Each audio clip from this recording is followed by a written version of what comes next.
selesai ke radio gua hari ini hari Minggu. Besok pagi hari Senayan gua barangke kan baru menemui si Firdaus. Itulah aja.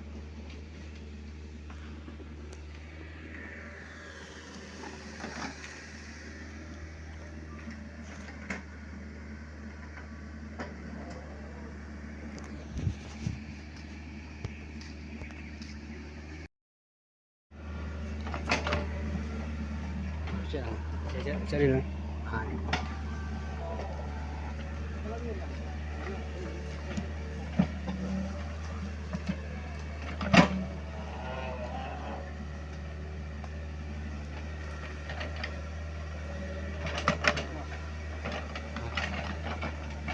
Ambil je, ambil om je,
Ndak lama oleh Firdaus hampir sudah.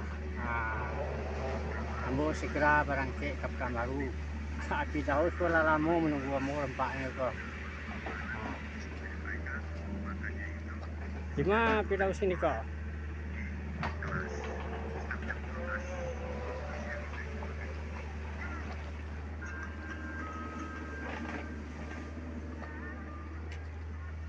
Ayo. Jadi tiba ambo di Pekanbaru kita cari lihat pula tanah Firdaus yang di apa tu, yang di mana mereka di Rimau Panjang tu. Kita cari lihat lah lokasi sini nanti.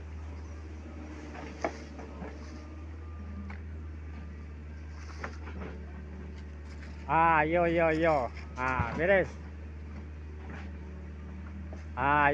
Yo.